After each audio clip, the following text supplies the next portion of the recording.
BNP Awami লীগের ফেলে দেওয়া অকার্যকর অস্ত্রকে দিয়া জামাতকে ঘায়েল করতে পারবেন না, লিখে রাখতে পারেন। বরং বাংলাদেশের মানুষ জানে মুক্তিযুদ্ধ শব্দটা আওয়ামী লীগ আর ইন্ডিয়ার বিশেষ পছন্দের বিষয়।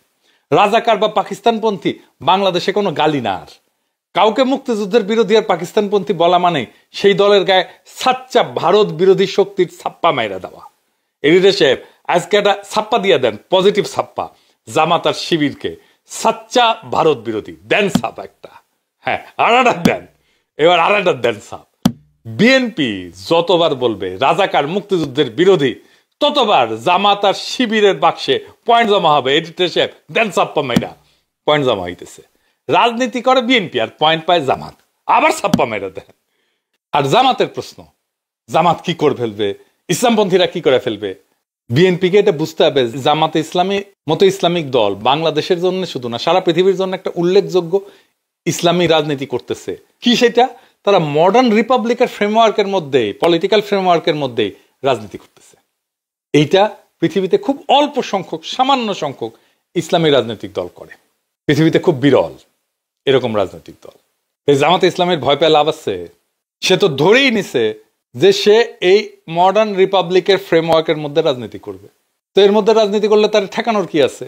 এবার আসেন দেখি বিএনপিকে কেন জামাত বিরোধী স্ট্যান্ড নিতে হই। এর কারণ কি এটা যে বিএনপি জামাতকে পছন্দ করে না বা তারেক রহমান শফিক ভাইকে পছন্দ করে না, তা না। বিএনপি বুঝে বাংলাদেশে ইসলামী রাজনৈতিক দল হিসেবে জামাত এবং অন্যান্য ইসলামপন্থী দলগুলো শক্তি সঞ্চয় করছে অনেক। তারা মনে করতেছে এইটা এখন এই ইসলামীপন্থী দলগুলোকে বিএনপি একা সামলাইতে পারবে না, তাই তার বাম লাগবে, আওয়ামী লীগকে লাগবে। সেই জন্য কিন্তু আওয়ামী লীগকে নিষিদ্ধ করতে চায় না বিএনপি প্রথমে, এবং এই করতে যায় জামাতকে আওয়ামী ন্যারেটিভ দিয়ে ঠেকাইতে গেছে বিএনপি। এবং জামাতকে আওয়ামী ন্যারেটিভ দিয়ে ঠেকাইতে যাওয়ার ফল হইতেছে 15ই আগস্টে কালচারাল ফ্যাসিস্টদের হাউকাও দেখছেন না, কাইন্ডা কাইটা শেষ মুজিবের জন্য। আওয়ামী লীগ ছাত্রলীগের ঝটিকা মিছিল বড় হওয়া দেখতেছেন না, এর দায় বিএনপির মুক্তিযুদ্ধ মারা নেই। বিএনপি যত বেশি মুক্তিযুদ্ধ হবে, আওয়ামী লীগ তত বেশি শক্তিশালী হবে নানা ফ্রন্টে, লিখে রাখেন। তাহলে বিএনপির এই শঙ্কা দূর করবে কে? এই জন্যই তো বিএনপি গণপরিষদে ভোট করতে চায় না, কারণ মনে করে গণপরিষদে ভোট কইরা যদি আমরা সংখ্যাগরিষ্ঠতা না পাই, সংবিধান যদি ইসলামপন্থীরা বানায় ফেলে তাইলে কি হবে? সেই জন্য 72-এর সংবিধান বাতিল চায় না। ওর সমস্যাটা তো ওইখানে। আবার ভাবে ইসলামপন্থীরা ক্ষমতা এসে যদি ইসলামী রাষ্ট্র বানায় ফেলে তাহলে কি হবে, সরকার ব্যবস্থা কি হবে? এটা নিয়ে সবাই ঐক্যমত হয়েছে যে সংসদীয় পদ্ধতি চলবে।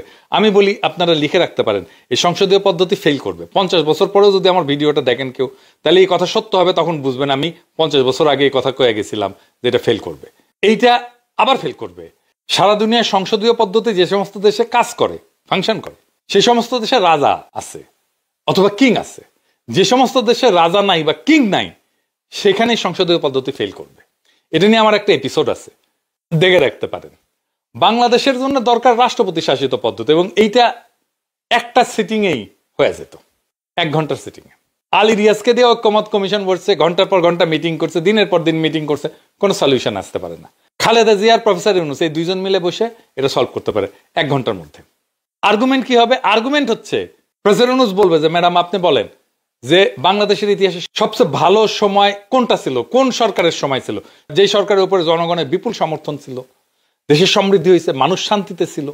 কোন সময়টা? একটা অল্প সময়, সেটা হইতেছে জিয়াউর রহমানের শাসনামল। তাহলে জিয়াউর রহমান কেন এত ভালো করছে? অনেক ওনার ক্যাপাসিটি আছে, কিন্তু তারপরে ওনার ম্যান্ডেটটা ছিল কি?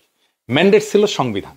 তাহলে জিয়াউর রহমান যেই সংবিধানের ম্যান্ডেট নিয়ে ওই সময় একটা স্বর্ণযুগ আমাদেরকে উপহার দিছে, ওই সংবিধানটাকে চালু করি, তাহলে তো রাষ্ট্রপতি শাসিত পদ্ধতি চলে আসে।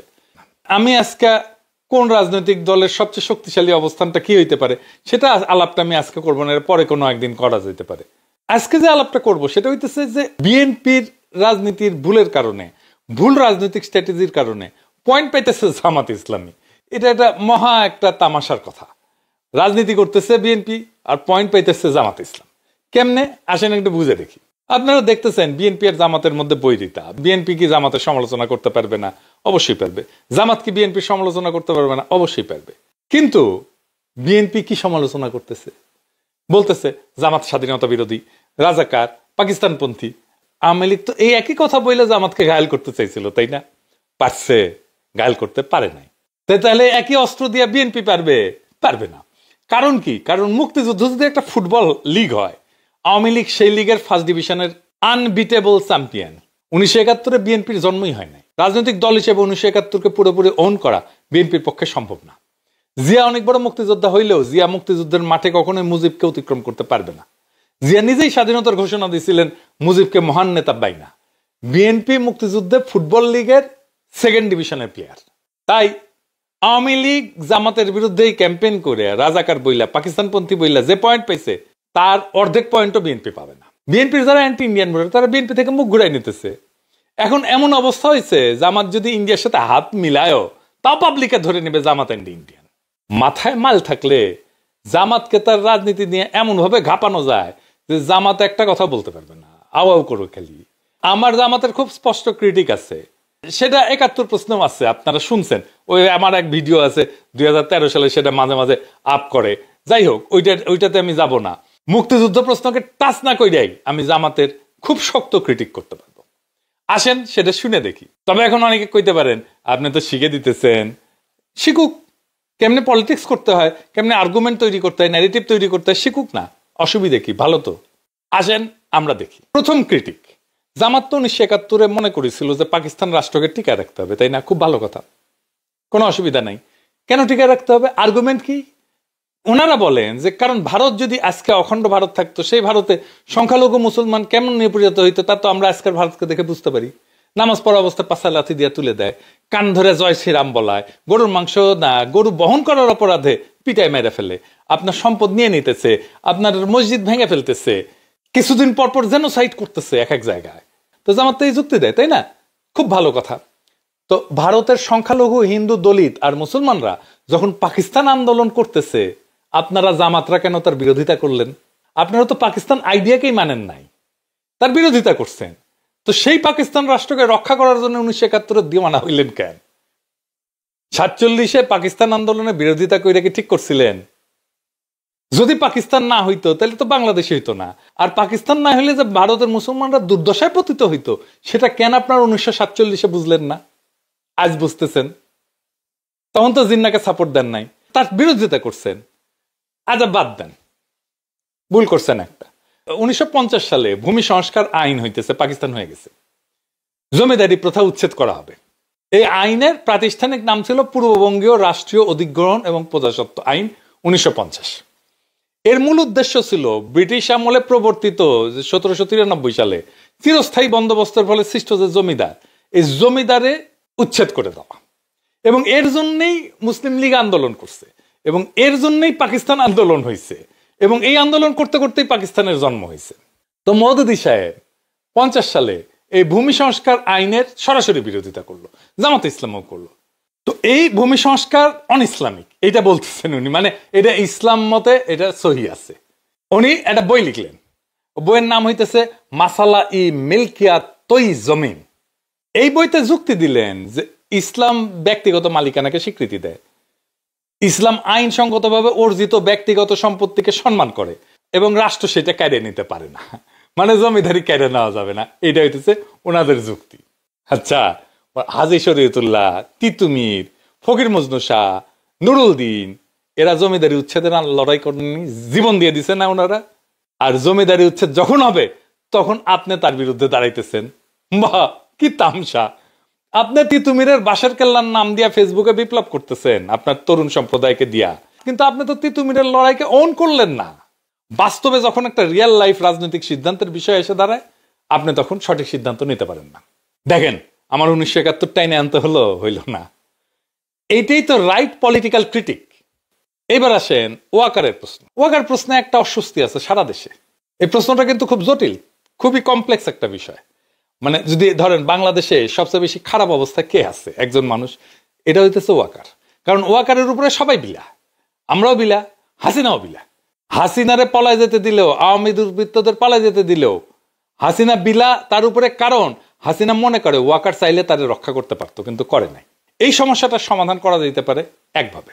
সব রাজনৈতিক দল খালেদা জিয়ার উপরে আস্থা ন্যস্ত করে বলবে যে আপনি ম্যাডাম আমাদের পক্ষ হইয়া তারে গ্যারান্টি দেন, মানে ওয়াকারকে গ্যারান্টি দেন যে ওয়াকারের ভবিষ্যৎ নিরাপত্তা আমরা দেখব, তার যেন কোনো সমস্যা না হয় এটা আমরা দেখব। ওয়াকার নিজে গেছে খালেদা জিয়ার সাথে দেখা করতে। খালেদা জিয়া হয়তো বলছেন কি বলে নাই আমি জানি না, কিন্তু খালেদা জিয়া যদি সমস্ত রাজনৈতিক দলের ম্যান্ডেট নিয়ে নিজে গ্যারান্টার হয়ে ওয়াকার সাহেবকে বলে, তাহলে ওয়াকার সাহেব ঘুটু করার কথা চিন্তা করা বাদ দিয়ে দেবে। বাংলাদেশের আগামী সময়গুলো কিরকম ভাবে যাবে সেটা নিয়ে নানা অনিশ্চয়তা শুধু রাজনৈতিক দলকে না, জনগণকে চিন্তিত করছে, বিচলিত করতেছে, বিপর্যস্ত করে রাখছে। বাংলাদেশকে সুস্থির করা দরকার, অহেতুক সংঘাত বন্ধ করা দরকার, এর জন্য সচেতন প্রচেষ্টা নেওয়া দরকার এবং এই কাজে খালেদা জিয়াকে যুক্ত করা দরকার। দেশের মানুষকে চিন্তামুক্ত করার জন্য প্রফেসর ইউনূসকে দায়িত্ব নিয়ে এই কাজগুলো করতে হবে। বাংলাদেশের সামনে আজকে যে অচল অবস্থা, যে অনিশ্চয়তা, সেটা কোনো অমোঘ নিয়তি না, এটা মূলত ভুল কৌশল, অনাস্থা আর নেতৃত্ব শূন্যতার ফল। এই সংকটের সহজ এবং দ্রুত সমাধান আছে যদি রাজনৈতিক দলগুলো নিজেদের গোড়ামি আর ভয়কে অতিক্রম করে জাতীয় স্বার্থে ঐক্যবদ্ধ হইতে পারে। ফ্যাসিবাদ বিরোধী শক্তিগুলোকে এমন একজন মুরব্বীর পেছনে দাঁড়াইতে হবে যার সিদ্ধান্তকে সবাই নির্দ্বিধায় মেনে নেবে এবং যার গ্যারান্টিতে সবাই আস্থা রাখবে। আজ আমাদের সামনে দুইটা পথ খোলা, একদিকে বিভক্তি, ভয় আর ক্ষমতার দ্বন্দ্বে ডুবে গিয়ে দেশকে আরো অনিশ্চয়তার দিকে ঠেলে দেওয়া, আর একদিকে পারস্পরিক আস্থার ভিত্তিতে নতুন এক গণতান্ত্রিক চুক্তি তৈরি করা বাংলাদেশকে স্থিতিশীল, শক্তিশালী এবং মর্যাদাশীল রাষ্ট্রে রূপান্তর করা। আসেন আমরা দ্বিতীয় পথটা বেছে নিই। সংকট না, সমাধানের দায়িত্ব নিই। বিভাজন না, ঐক্যের পতাকা তুলি।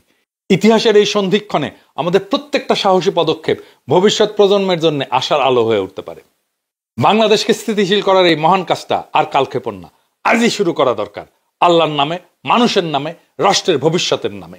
ইনকিলাব জিন্দাবাদ।